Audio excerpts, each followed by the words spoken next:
Programme में एक बार फिर खुशामदीद नाज़रीन। खुर्रम दस्तगीर साहब और तैमूर सलीम जगड़ा साहब की गुफ्तगू आपने सुनी। इस वक्त हमारे साथ मौजूद हैं हुमायूं अख्तर खान साहब, साबिक वफाकी वज़ीर हैं। हुमायूं साहब बहुत शुक्रिया सर वक्त निकालने का। हम गुफ्तगू कर रहे थे मुल्क में सियासी इस्तेकाम के हवाले से और जो इस वक्त चैलेंजेस ख़ास तौर पर हुकूमत को दरपेश हैं या जिन चैलेंजेस का PTI जिक्र कर रही है। अब इस वक्त सर अगर आप देखें तो प्राइम मिनिस्टर साहब चीफ इलेक्शन कमिश्नर की अपॉइंटमेंट के हवाले से बात कर रहे हैं, लेकिन PTI चाह रही है कि उनसे बात ना हो और पार्लियामेंट्री कमेटी में ये फैसला हो। इसी के साथ साथ हुकूमत चाह रही है कि सियासतदानों के साथ बात करें और PTI का ये मौक़िफ़ है कि एस्टेब्लिशमेंट के साथ बात होनी चाहिए। तो आपकी नज़र में सर कौन कहाँ पर क्या गलती दोहरा रहा है? जैसे हमेशा कहा जाता है कि सियासतदानों ने माजी की गलतियों से नहीं सीखा। मेरी नज़र में कि हमें ये नहीं बोलना चाहिए। सियासत अजीब नौयत की चीज़ होती है और मैं समझता हूँ कि मई 6-7 की रात और उसके बाद 10 तारीख की सुबह जो एक अल्लाह ताला की मेहरबानी से तारीखी फतह पाकिस्तान को मिली है, जिसको दुनिया तस्लीम कर रही है और हिंदुस्तान में कहराम मचा हुआ है। एक पहली दफ़ा हमें एक डिसाइसिव विक्ट्री हुई है।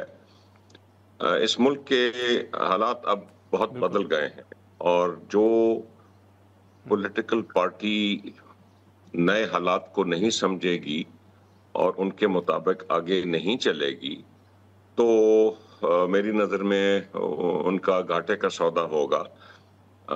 हर पॉलिटिकल पार्टी को अभी चाहिए कि इस निज़ाम का हिस्सा बन के रहें और अब वो 2-3 साल पहले के हालात नहीं रहे। अब हालात मुख्तलिफ हो गए हैं। दुनिया में ना सिर्फ इस बर सगीर में, दुनिया में पाकिस्तान की पोजीशन मुस्तकम हुई है, उसकी इज्जत में इजाफा हुआ है, उसकी क्रेडिबिलिटी में इजाफा हुआ है और जो पॉलिटिकल पार्टीज इस चीज़ को नहीं समझेंगी और उसके मुताबिक आगे अपने मामलात सियासी अंदाज से तय करके आगे नहीं चलेंगी, मेरी नज़र में उनको नुकसान होगा। और ये ऐसी चीज़ नहीं है जो कि 2 दिन के लिए हुई है। ये जो पाकिस्तान की विक्ट्री हुई है ये हमेशा हमेशा के लिए ये याद रखी जाएगी और सबको ये भी पता होना चाहिए कि जो वेरी क्लियरली खित्ते में चेंजेस हुए हैं, जिसमें अब हमें ये पता चला है कि चाइना और पाकिस्तान एक हैं। किसी भी मुल्क पे जो सॉवरेनिटी पे अटैक होगा तो ये दोनों मुल्क एक होंगे। चाइना की टेक्नोलॉजी बेहतरीन टेक्नोलॉजी है दुनिया की। दुनिया को पता होना चाहिए कि 6-7 की रात को हम चाहते तो 72 जहाज गिरा देते। पाकिस्तान ने रिस्ट्रेंट शो किया है कि सिर्फ वो जहाज 6 गिराए हैं जिन्होंने हमारे मुल्क पे मिसाइल दागा।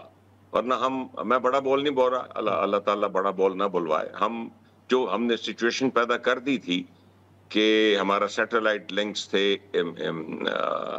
एवैक लिंक्स थे, जमीनी लिंक्स थे, जहाज हमारा सुपीरियर था, जहाज का रडार सुपीरियर था। हमने इंडिया की पूरी एयरफोर्स देखे ना, उनकी एक एयरफोर्स जो 3 दिन जमीन पे खड़ी रहे।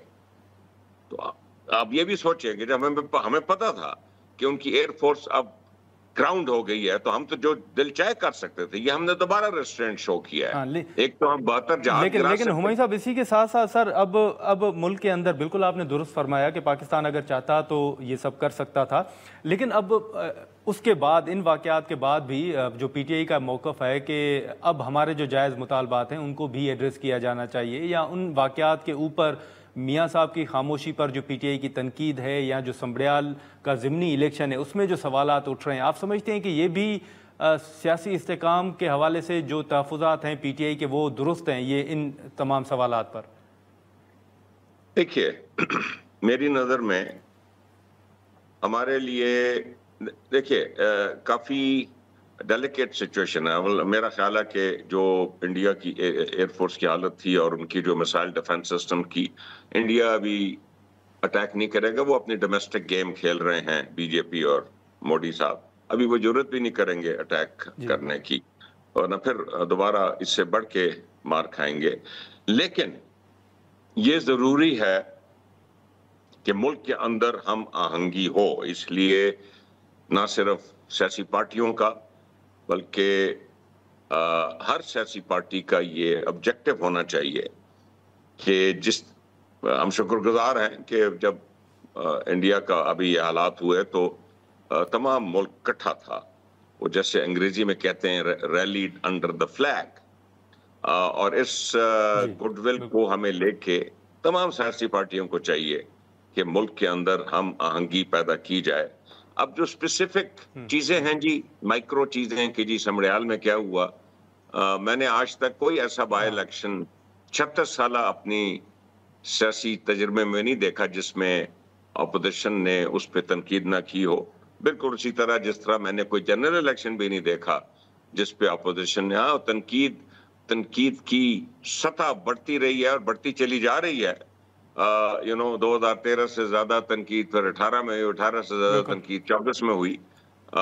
یہ چیزیں نہیں ہونی چاہیے، لیکن ہر کسی کا فرض بنتا ہے کہ ہندوستان کے خلاف اور جو ہم آہنگی شو کی ہے اس موقع سے فائدہ اٹھا کے ملک کے اندر جو حالات ہیں وہ بہتر کیے جائیں.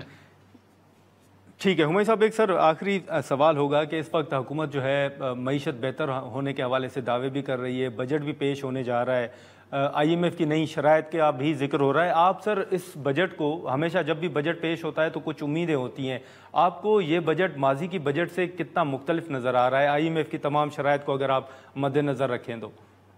بہت زیادہ مختلف نہیں نظر آ رہا.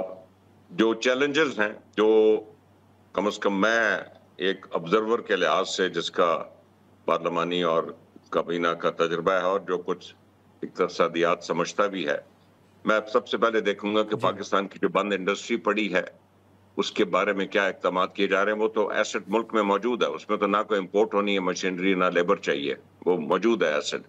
وہ کھلنی چاہیے تاکہ جو سب سے بڑا ٹیکس ریونیو آتا ہے وہ انڈسٹری سے آتا ہے. سب سے زیادہ نوکریاں انڈسٹری پیدا کرتی ہے اور ایکسپورٹس انڈسٹری کی وجہ سے بڑھتے ہیں. دوسرا، یہ جو ہمارے خرچے بے شمار ہیں، یہ جو ہماری اسٹیٹ اونڈ انٹرپرائزز ہیں جو 2006 کے بعد 19 سال سے کوئی پرائیویٹائزیشن نہیں ہوئی، جو ایک بلیک ہول ہے جس میں اربوں روپے ہمارا ضائع ہو رہا ہے، اس کے بارے میں کیا اقدامات کیے جاتے ہیں. تیسرا، جو ہمارا سب سے بڑا خرچہ ہے وہ ہمارا سود ہے. ایسے کیا اقدامات کیے جاتے ہیں ڈیٹ ریسٹرکچرنگ کے مد میں کہ وہ ہمارا سود کم ہو. اور جو طبقات 78 سال سے کوئی ٹیکس نہیں ادا کر رہے، جو مڈل مین ہے سروس سیکٹر میں، اور یہ جو مڈل مین ہے، یہ جو ہمارے مل اونرز ان سے زیادہ امیر ہیں، ٹیکس ہی کوئی نہیں دیتے، یا جو طبقات ابھی تک ٹیکس نہیں ادا کر رہے اس ملک میں، ان کے بارے میں کیا اقدامات کیے جاتے ہیں. اور کسان جو پچھلی 2 فصلیں، گندم کی فصل بڑی اہم فصل ہے پاکستان میں، کسان جو 2 فصلوں میں رڑ گئے ہیں، خرچے پورے نہیں ہو رہے، فاقوں کی نوبت آ گئی ہے، ان کے لیے کیا اقدامات اٹھائے جاتے ہیں. میں تو یہ چیزیں دیکھوں گا جی. چلیں ٹھیک ہے ہمایوں صاحب، بہت شکریہ وقت نکالنے کا. ناظرین، خرم دستگیر صاحب، تیمور سلیم جگڑا صاحب اور ہمایوں اختر خان صاحب کی گفتگو آپ نے سنی. آج کے پروگرام میں اتنا ہی، اجازت دیجیے، اللہ حافظ.